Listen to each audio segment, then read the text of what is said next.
Good afternoon, traders. How we all doing today? Hope you all are having a great weekend. The S&P is going to be setting up for a massive bear move, in my opinion. This week we have FOMC this week on Wednesday, and also I'm going to give you my case for what I think might be a possible AI bubble. So let's get right on into it. So what I'm noticing is the big names such as in AI, such as Meta, Nvidia, Microsoft, and Apple are the really main leaders in AI.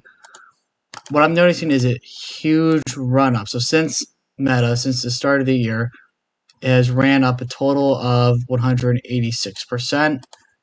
Nvidia has ran up a total since year start has ran up a total of 235%.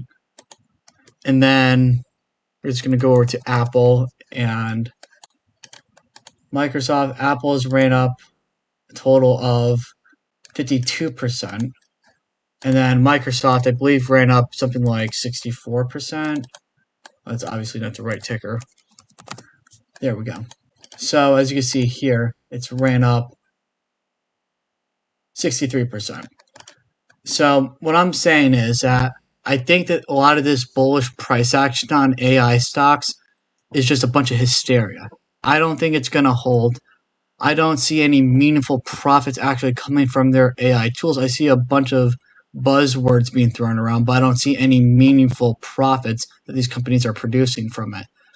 I think that the huge run up in pricing is going to come out, and I think the chair's going to be kicked out underneath the stock, and things are going to come down hard on Microsoft, Nvidia, Meta, and Apple. Now you got Apple coming up with earnings, I think this week. I might be wrong on that, and then you also have the consideration of the Federal Reserve is announcing interest rates. On top of that, the Israeli war. All I'm saying is there's a bunch of stuff that's leading to a high probability of a big bear move downwards.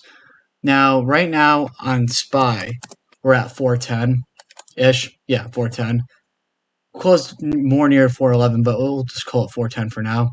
Now, what I'm thinking is this price action is not showing any signs of stopping. If 410 breaks down, 400 and I think 382 is going to come quite fast, especially with the Federal Reserve announcing interest rates this week. I think that the Fed is going to announce, or at least be a little bit more hawkish, leading to a massive move downwards. Now, what I'm watching for this week is 400 and 390. I think that it's going to come down pretty fast this week. Just what I think. But that's what I'm watching on SPY. So let's go over to the other big holders, do our price action review as usual. Tesla, the big thing I'm watching on Tesla is that 208 support. If it holds 208, watch for a push to 243. I think that's highly unlikely. I think the higher probability chance is that it's going to move down to 164 within the next couple of weeks. I think that this range between 164 and 208 as a resistance level is going to be a big factor in the next coming weeks.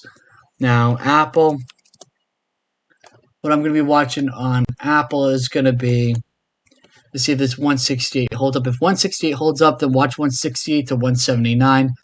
I don't think it will. I don't think earnings. Let's see, when are earnings exactly? Let's get an exact figure on that.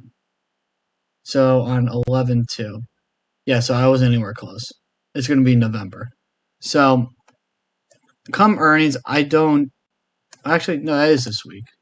Wow, time really does fly fast. So yeah, so earnings I don't think are going to be very good for Apple. I think that Apple is going to fall by quite a bit. I'd be very shocked if earnings are good for Apple. Considering all the competition that there has been in the AI sector, I think a lot of their customer base has been being pulled to other companies. But that's just what I think. But I would watch 156 and 146 on Apple this week. Now, the highest probability chance I'm expecting is to see if 156 and 168 range holds up. That'll be interesting to see. If it doesn't and 156 fails, then 146 will come quite fast.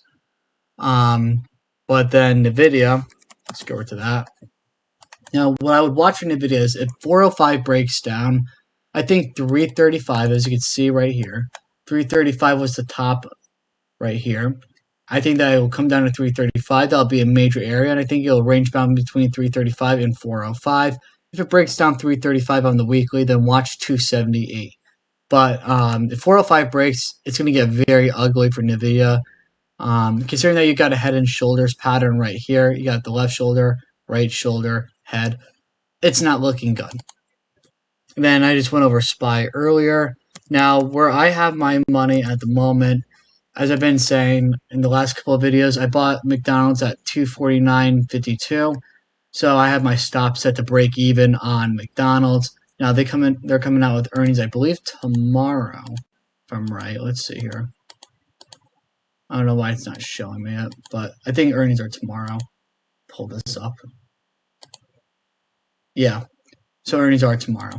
I think earnings are going to come out very good for McDonald's, considering the economy has been a little bit more bearish. I think people on lower incomes have been going over to McDonald's more to get cheaper food. Now, there are arguments where you could say that McDonald's isn't cheaper because they've been bringing up prices, but I think for the most part, a lot of Americans go to McDonald's for convenience and also when you get an economic downturn. So I think McDonald's profits are going to do very well. And as I've been saying, the last 15 years, they've never broken down this 200 EMA, and I doubt that they're going to do it now.